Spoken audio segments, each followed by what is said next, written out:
जारी हो चुका है। 20 किलो आटे के थैले की कीमत 1295 रुपये मुकर्रर कर दी गई है, जबकि चावल बासमती सुपर की कीमत 350 रुपये किलो मुकर्रर की गई है। दाल चना 235 रुपये, दाल चना स्पेशल की कीमत 250 रुपये फी किलो मुकर्रर कर दी गई है। दही की कीमत में 5 रुपये का इजाफा हो चुका है, 165 रुपये किलो पर जा पहुंची है।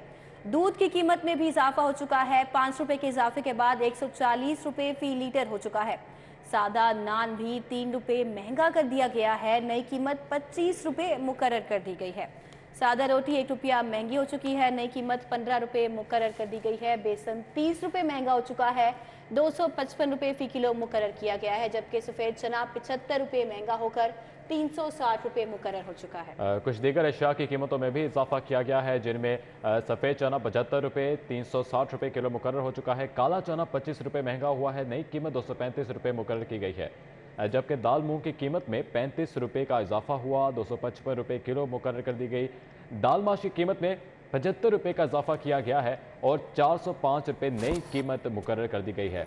दाल मसूर 30 रुपये महंगी और 255 रुपये किलो में अब नई कीमत में दस्तयाब है। तो अशिया खुरनोश की कीमतों में इजाफा जारी है। इजाफों का नोटिफिकेशन भी बाकायदा तौर पर जारी कर दिया गया है। एक बड़ा इजाफा अशिया खुरनोश की कीमतों में देखा गया है।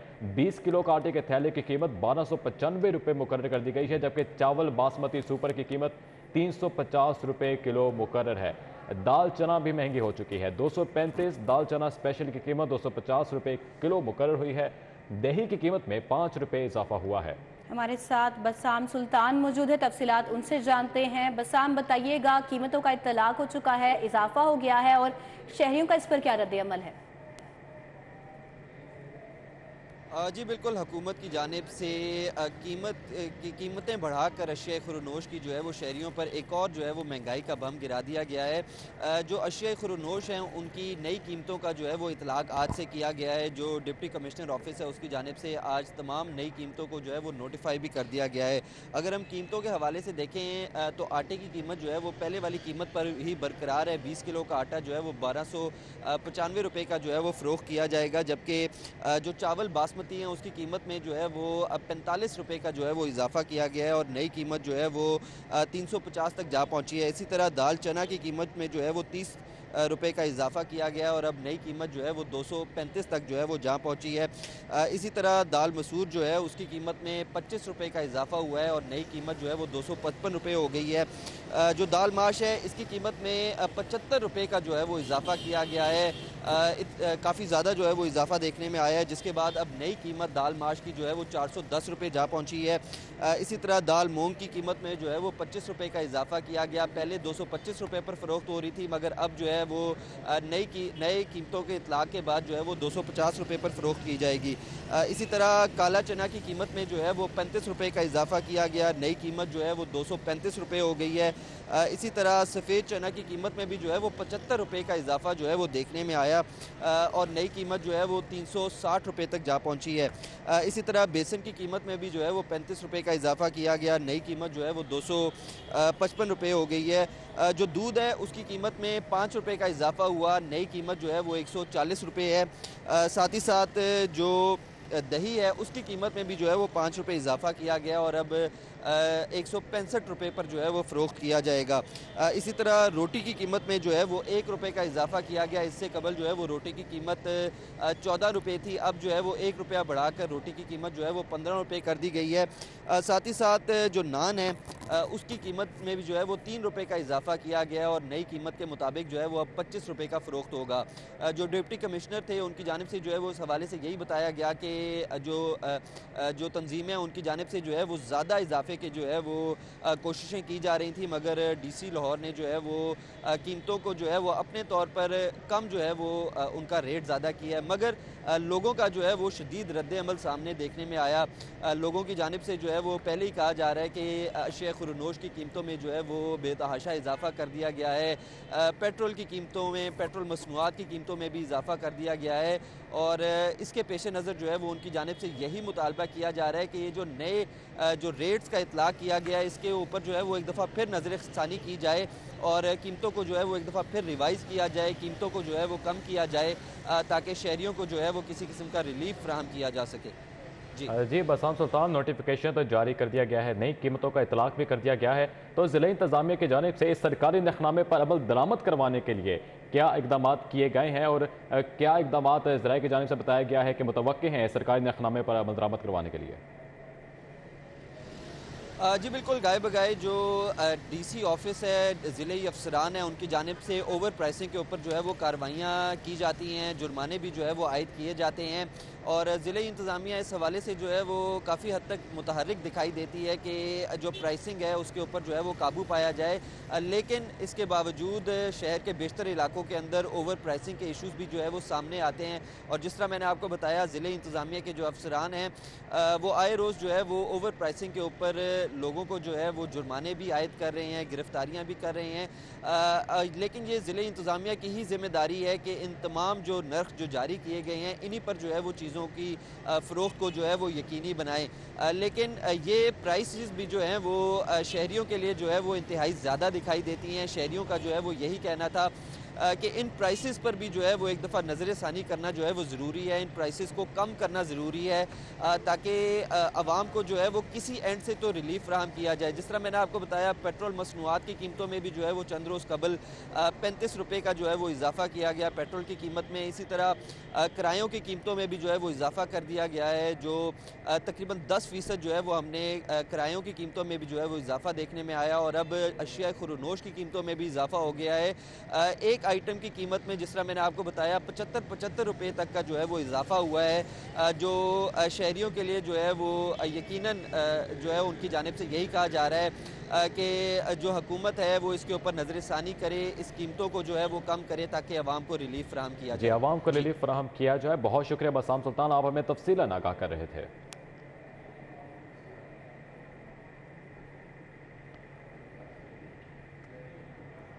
स्मोक के पेश नज़र रेस्टोरेंट्स, कॉफ़ी शॉप्स बंद करने के नए औकात-ए-कार का ऐलान। हाई कोर्ट के अहकामात की रोशनी में रेस्टोरेंट्स के औकात-ए-कार तब्दील। रेस्टोरेंट्स के औकात-ए-कार 10 बजे से बढ़ाकर 11 बजे कर दिए गए।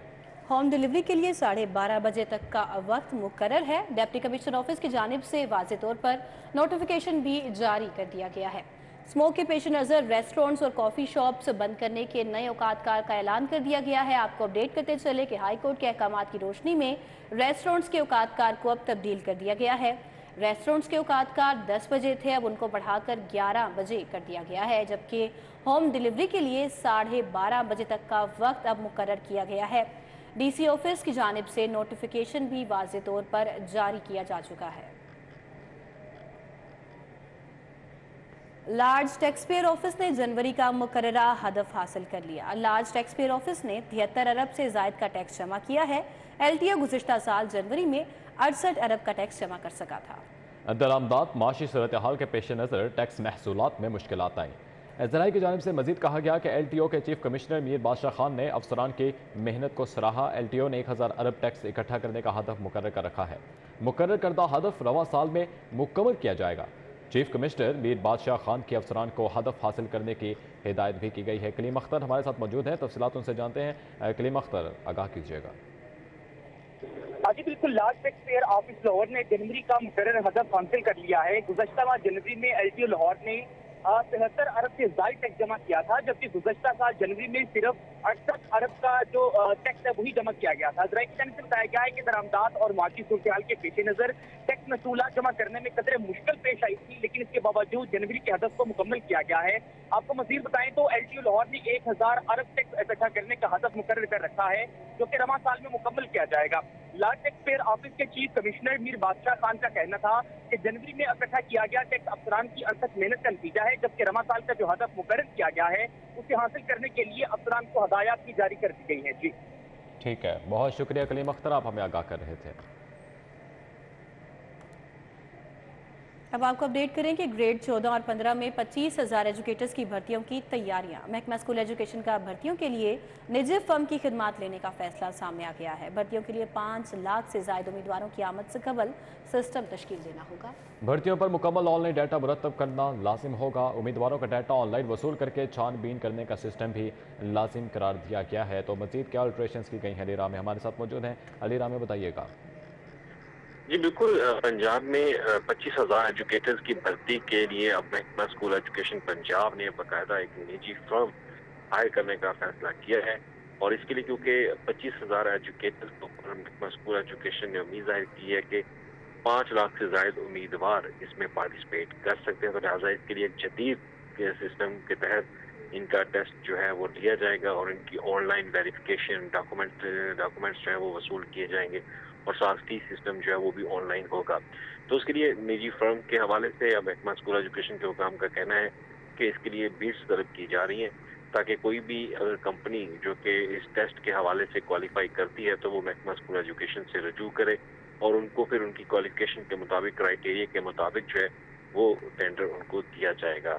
और फिर निजी फर्म जो है वो पंजाब के अंदर ग्रेड 14 से 15 में 25,000 एजुकेटर की भर्ती के लिए बाकायदा लाएअमल जो है वो तय करेगी और ये बाकायदा ऑनलाइन सिस्टम होगा। और ऑनलाइन सिस्टम के तहत तमाम जो कैंडिडेट्स हैं अगर वो अप्लाई करना चाहते हैं वो इसी सिस्टम के तहत जो है वो अप्लाई करेंगे, वहाँ पर अपनी डिग्रीज की वेरिफिकेशन के लिए डॉक्यूमेंट सारे सबमिट करेंगे, साथ ऑनलाइन फीस होगी।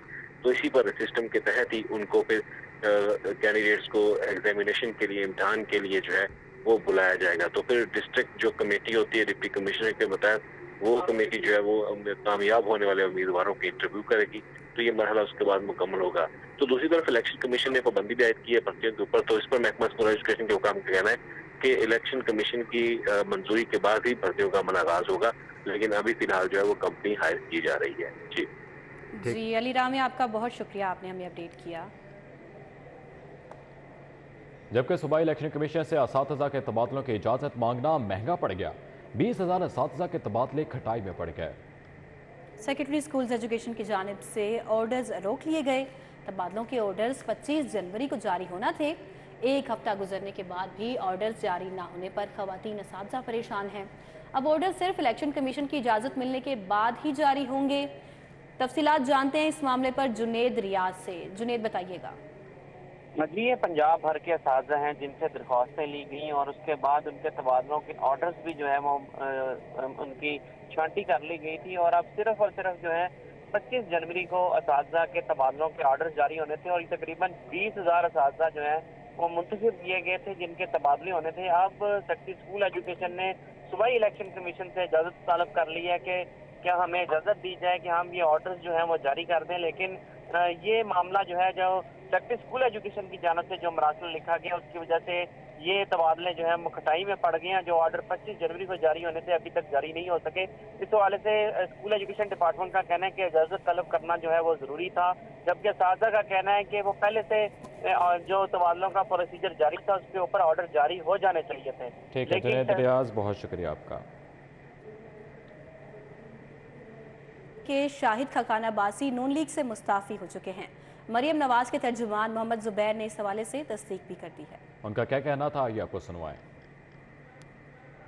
बासी के इस्तीफे के हवाले से बात हो रही थी, तो क्या वो नाराज हैं, पार्टी में हैं, ये छोड़ जाएंगे, क्या इतलात है? और मरियम नवाज ने क्या कहा है अंदर जब गुफ्तगू हुई है? तो पार्टी का बड़ा सिंपल है, शाहिद खाकान अब्बासी ने सीनियर वाइस प्रेसिडेंट के ओहदे से इस्तीफा दिया। वो पार्टी के वर्कर हैं और बड़े सीनियर रहनुमा हैं। मेरा नहीं ख्याल है उनको सीनियर वाइस प्रेसिडेंट छोड़ के कोई फ़र्क पड़ता है उनकी कद में। वो बहुत बड़े लीडर हैं, वज़ीर आज़म रह चुके हैं और पार्टी को उनकी ज़रूरत है।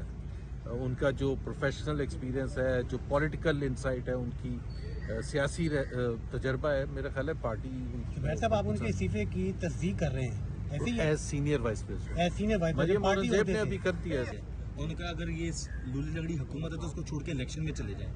तो क्या मुशाहिद साहब से भी कोई मामला खराब हो गए? तो पार्टी का मुशाहिद साहब का मैं बहुत अच्छे आदमी है, मैं कुछ कहना नहीं चाहता, लेकिन उनकी नाराजगी सेनेट के इलेक्शन से थोड़े अरसे पहले शुरू होती है। जबकि मैट्रिक और इंटर के इम्तहानात की निगरानी के लिए उम्मीदवारों से दरख्वास्तें तलब। रिटायर्ड असातिज़ा और BA पास उम्मीदवार दरख्वास्तें जमा करा सकेंगे।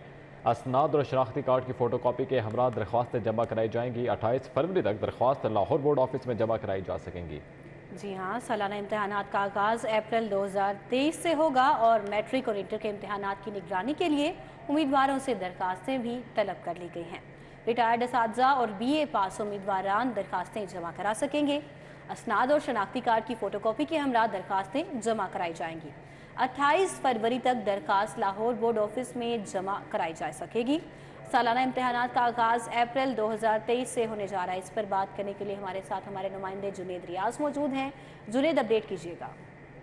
जी 1 अप्रैल से जो है मैट्रिक और इंटर के इम्तिहानात का आगाज़ हो रहा है और इस हवाले से लाहौर बोर्ड को निगरान अमले की जो है शदीद किल्लत का सामना है, क्योंकि सरकारी स्कूलों में भी असातिज़ा जो है वो ड्यूटियों के लिए मामूर करने की इजाज़त नहीं दी जाती और दूसरा जो है वो मरदमशुमारी भी शुरू हो रही है। ताहम लाहौर बोर्ड ने BA पास और रिटायर्ड असातिज़ा से जो है खिदमात मांग ली और 28 फरवरी तक दरखास्तें जमा करवाने की जो है वो हदायत की है। जी बहुत शुक्रिया जुनैद रियाज। जिन्ना अस्पताल में गौहर एजाज फाउंडेशन की एहतियात से मुकम्मल होने वाले मंसूबों पर ब्रीफिंग। गौहर एजाज फाउंडेशन का दुखी इंसानियत की खिदमत में किरदार काबिल तकलीद मिसाल है। डॉक्टर जावेद अकरम हॉस्पिटल मैनेजमेंट इंफॉर्मेशन सिस्टम बेहतरीन मजीद फाल बनाया जाएगा। डॉक्टर जावेद अकरम की जानिब से मजीद कहा गया कि सीनियर डॉक्टर्स बाकायदगी से वार्ड का राउंड करें तो इलाज की फ्राहमी बेहतर हो सकती है। तफसीलात जानेंगे। Zahid Chaudhry senior health reporter हमारे साथ मौजूद हैं। जाहिद चौधरी, बताइएगा मजीद क्या हिदायत जो हैं डॉक्टर जावेद अकरम की जानिब से दी गई हैं? जावेद अकरम और secretary specialized health care doctor Ahmad Javed Qazi ने आज जिन्ना अस्पताल का दौरा किया और chairman board of management Gohar Ejaz, principal Allama Iqbal medical college, professor doctor Nadeem Hafeez Butt, MS doctor Amjad समेत फैकल्टी मेंबरान से एक मुलाकात की है। इस इजलास का क्या अहवाल है, इसमें क्या अहम फैसले हुए हैं, ये जानने के लिए सूबाई वज़ीर सेहत हमारे साथ मौजूद हैं। डॉक्टर साहब, आज आपने ये बहुत एक कम्प्रीहेंसिव मीटिंग की है जिन्ना अस्पताल में, अल्लामा इकबाल मेडिकल कॉलेज में, तो इस हवाले से ये बताइएगा कि आज के अहम जो निकात हैं जो तय हुए हैं इस इजलास में, क्या फ़ैसले किए गए हैं और ओवरऑल जो आपको ब्रीफिंग दी गई है जिन्ना अस्पताल में, जो अब तक के जो इनिशिएटिव्स लिए गए हैं, उसके बारे में आप क्या कहेंगे?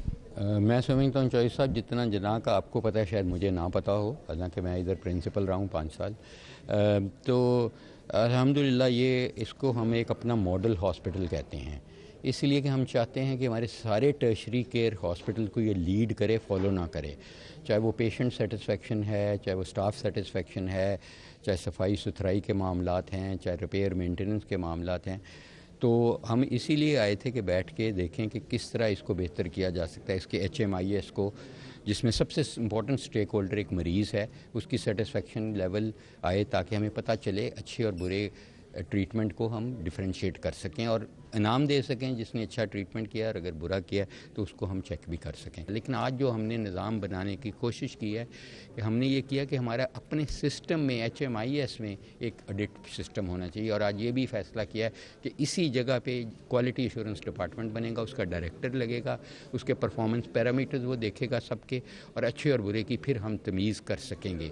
इसी तरीके से बहुत सारी हमने इंटरनेशनल एजेंसीज़ को इधर और रिसर्च सेंटर बनाने का शुरू किया है, और रिसर्च से ना कि इस इदारे का नाम बहुत रोशन होगा, बहुत सारे वसाइल भी आएंगे, करोड़ों अरबों रुपए के वसाइल आएंगे जो हम मरीज़ों पे खर्च सकेंगे, मरीज़ों पर खर्च किए जा सकेंगे। रिसर्च को फ़रोग देने का फ़ैसला किया गया है। इसके साथ साथ जो है वो पेशेंट केयर को बेहतर बनाने के लिए जो इक़दामात का यहाँ जाहिद चौधरी, आपका बहुत शुक्रिया।